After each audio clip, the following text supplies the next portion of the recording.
अस्सलाम वालेकुम फ्रेंड्स, मेरा नाम है असद रहमान और आप देख रहे हैं all about info channel. Friends, आज की इस वीडियो में मैं जिस मेडिसिन पर बात करने वाला हूं इसका नाम है एविल।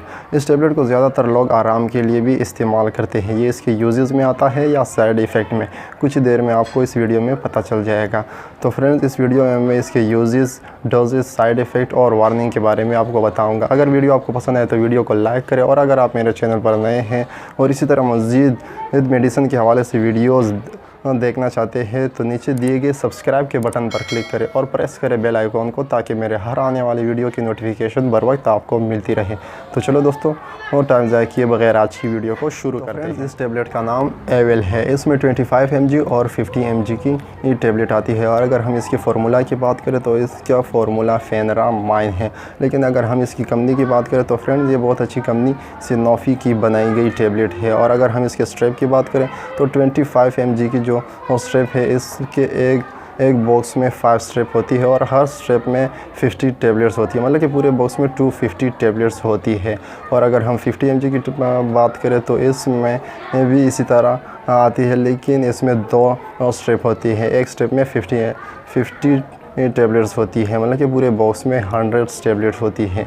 ये एक एंटी हिस्टामिन टेबलेट है। तो ये तो हुई फ्रेंड्स इसके कुछ कॉमन इन्फॉर्मेशन। अब मैं बात करूंगा इसके यूजेस के बारे में। फ्रेंड्स, जैसे कि मैंने आपको पहले ही बताया कि ये एक एंटी हिस्टामिन टेबलेट है। एंटी हिस्टामिन वो टेबलेट होती है जो आपके जिस्म में जाकर केमिकली जो हिस्टामिन प्रोड्यूस हो रहे हैं उस हिस्टामिन की प्रोडक्शन को रोक देती है, और जिसकी वजह से अगर आपको एलर्जी हो रही हो या एलर्जी हुई है तो एलर्जी ठीक हो जाती है। इस टेबलेट को नज़ला, ज़ुकाम और खांसी में भी इस्तेमाल कराया जाता है। इस टेबलेट को फ्रेंड्स एलर्जिक रिनाइटिस में भी इस्तेमाल कराया जाता है। एलर्जिक रिनाइटिस में फ्रेंड्स आपके आँख और नाक से पानी बहता है और इसमें का कलर रेड हो जाता है और इसमें स्वेलिंग हो जाती है, तो उसमें भी इसका इस्तेमाल। एलर्जिक कॉन्जक्टिविटीज़ में भी इसका इस्तेमाल कराया जाता है। ये भी आँख की एक बीमारी है। इसमें भी आपके आँख के इर्द गिर्द और अंदर जो है कलर चेंज हो जाता है, मतलब कि कलर इसका रेड हो जाता है, उसमें स्वेलिंग हो जाती है। इसमें भी इसका इस्तेमाल कराया जाता है। एंजियोडेमा में भी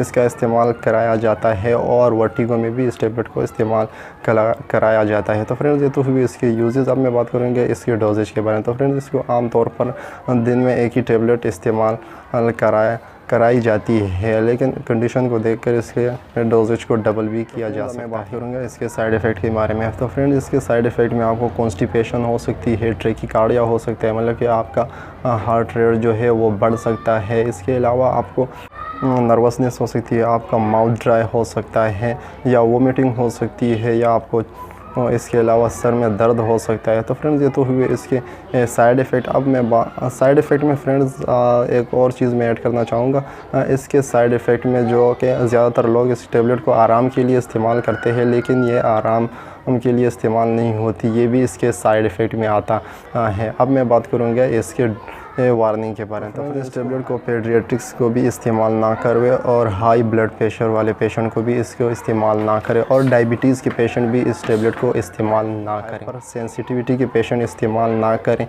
इसको प्रेगनेंसी में भी इस्तेमाल नहीं कराया जाता। न्यू नेट को भी ये टेबलेट इस्तेमाल ना करें, और बच्चों के फ़ोन से इस टेबलेट को दूर रखें। तो उम्मीद है फ्रेंड आज की ये वीडियो आपको पसंद आई होगी। अगर पसंद आई है तो प्लीज़ वीडियो को लाइक करें, और अगर आप मेरे चैनल पर नए हैं तो नीचे दिए गए सब्सक्राइब के बटन पर क्लिक करें और प्रेस करें बेल आइकॉन को, ताकि मेरे हर आने वाली वीडियो की नोटिफिकेशन बर वक्त आपको मिल सके। एक नई वीडियो आने तक इजाज़त दीजिए। अल्लाह हाफिज़।